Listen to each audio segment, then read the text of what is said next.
Hello दोस्तों, नमस्कार। मैं अमित स्वागत करता हूं आप सभी का आपके अपने परिवार अड्डा 247 पर। कैसे हैं आप सभी साथी?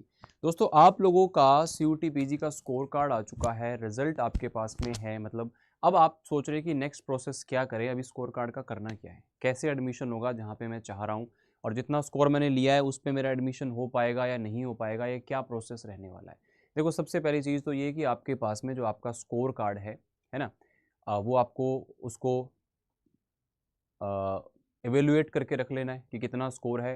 कई बार क्या हो रहा है कि कईयों के नंबर ज़्यादा जुड़ रहे हैं और वैसे कम दिखा रहा है स्कोर कार्ड। उसके लिए आप लोगों को एनटीए का जो ऑफिशियल जो अभी आया था ना नोटिस, उसके अंदर एक मेल आईडी है, उस पर आप मेल करिए कि ये प्रॉब्लम मेरे साथ में, मेरा स्कोर इतना है। उसमें अपना जो भी फाइल अटैच करना है अपना, वो अटैच करके और उसको भेजिए। उसमें आपको चीज़ों को ठीक कीजिए। हो सकता है कि वहाँ से कोई रिवर्ट आए और आपको दोबारा उसको रिवाइज करके स्कोर कार्ड को दे दिया जाए। चलेगा। फाइनली वो चीज़ें हो गई, स्कोर कार्ड आपके पास में आ गया। अब नेक्स्ट प्रोसेस है कि मेरा एडमिशन होगा कैसे। अब मेरे को करना क्या है। देखो, जैसे ही ये स्कोर कार्ड इशू आया, बहुत ही जल्दी 1-2 दिन में ही अब आपकी जो सभी यूनिवर्सिटीज़ हैं अपना अपना पोर्टल जो है वो ओपन करेंगी, काउंसलिंग प्रोसेस अपना अपना स्टार्ट करेंगे। काउंसलिंग प्रोसेस जब भी स्टार्ट होता है तो आपको जिस भी यूनिवर्सिटी के लिए आप लोग टारगेट कर रहे हो, तो आपको सबसे पहली चीज़ तो फोकस रहना है। आप लोगों को इस चीज़ के लिए चेक करते रहना है उसकी वेबसाइट को कि कहाँ पे क्या चीज़ें वहाँ पर आ रही हैं, क्या चीज़ें वहाँ पर अपडेट आ रही है ना। ऐसा ना हो कि आपको काउंसलिंग आने के बहुत दिन बाद पता चले, क्योंकि बहुत ज़्यादा टाइम आपको नहीं मिलता है। लगभग 7-8 दिन 10 दिन का टाइम आपको मिलता है। उतने टाइम में आपको काउंसलिंग करनी है। जैसे ही आता है काउंसलिंग प्रोसेस शुरू होता है, तो उसके 1-2 दिन बाद ही आप उसको करना स्टार्ट कर दें। तो उसमें क्या होगा, आप लोगों को घर पे बैठे बैठे ही अपना जो उसके अंदर पूरा काउंसलिंग प्रोसेस है, उसमें जो भी वो आपको चीज़ें पूछेगा, वो आप लोगों को वहाँ पर अपलोड करनी होगी ऑनलाइन फॉर्मेट में। स्कोर कार्ड पूछा, मान लो स्कोर कार्ड आपने उसमें अपलोड कर दिया है, नहीं पूछा, जैसा भी जो भी डॉक्यूमेंट पूछा है ना। अब मान लो आप जैसे कि फाइनल ईयर में हो और आपके पास में आपकी फाइनल ईयर की पूछा उन्होंने कि जो आपकी मार्कशीट है, तो देखो जो अपेयरिंग में वो काउंसलिंग में बैठ सकता है, ये चीज़ तो क्लियर कर रखी है ना।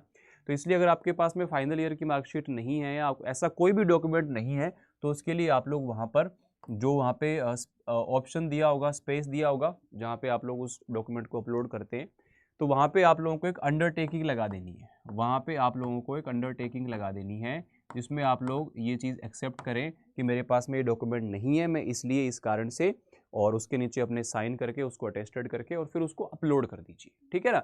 ताकि आप लोगों को कोई भी डॉक्यूमेंट नहीं है जो आपकी प्रॉब्लम है ऐसी कोई जेन्युइन, तो आप उसको वहाँ पर लगा सकते हैं। कोई भी डॉक्यूमेंट ऐसा हो तो आपने वो उसको अपलोड करके और उसको सबमिट कर देना है। उसके बाद में क्या है, पूरा प्रोसेस होने के बाद में फिर आप लोगों की वहाँ पर कट ऑफ लिस्ट जो है वो जारी होती है। कट ऑफ लिस्ट जारी होती है जिस भी यूनिवर्सिटी में आपने अप्लाई किया है। अब कितनी यूनिवर्सिटी में अप्लाई करें, हमारा इतना स्कोर है, तो देखो ऐसा नहीं है कि आप हर जगह ही अप्लाई कर दो। उसमें पैसे भी खर्च होते हैं पहली चीज़, और दूसरी बात उसका कोई फ़ायदा भी नहीं है। अब आपका स्कोर का आपको आइडिया होता है, देखो इसके लिए एक अलग से वीडियो है कि कितने स्कोर पर आपको कहाँ अप्लाई करना है, बट आपको एक आइडिया तो होता ही है यार। आपके मान लो 100 नंबर आ रहे हैं जनरल में और आप डीयू पे जा रहे हो, तो आपको पता है कि वहाँ पे चांसेस कम है। तो जो भी हैं आप 4-5-6 इतनी ही यूनिवर्सिटीज़ रखें जिनको आप लोग भरें, जो आपको आइडिया हो कि हाँ यहाँ पे मेरा हो सकता है। ठीक है। और कट ऑफ होने के बाद में जो है आपके पास में फर्स्ट लिस्ट जो है वो जारी होती है।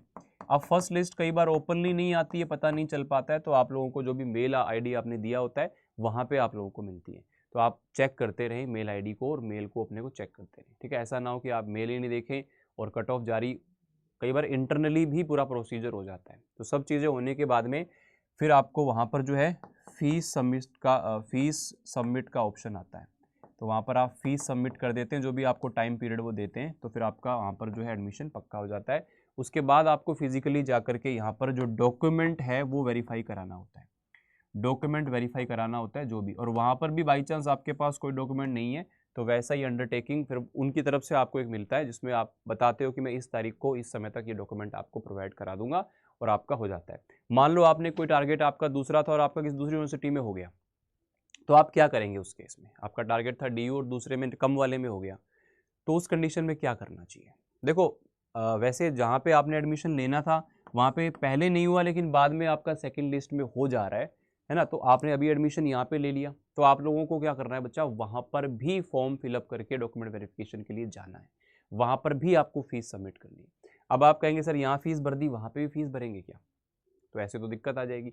तो बच्चा आप लोग अपना एडमिशन विड्रॉ कर सकते हो, एक फिक्स स्पेसिफाइड डेट आपको एनटीए बता देता है, जिसके बाद में आप अपना एडमिशन जो है वो विड्रॉ कर सकते हैं। तो उस कंडीशन में आपकी जो फीस है वो विड्रॉ हो जाती है।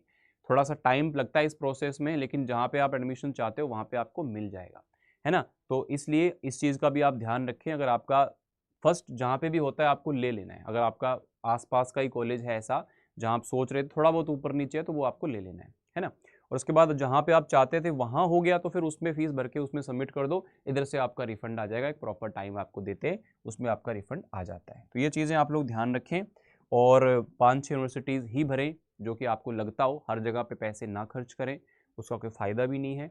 और लगातार अपने जो भी आपकी यूनिवर्सिटी है जिसको आप टारगेट कर रहे हो उसका वेबसाइट विजिट करते रहें, CUT.pg.samarth.ac.in है, वहाँ पे आप लोग देखते रहो, ठीक है।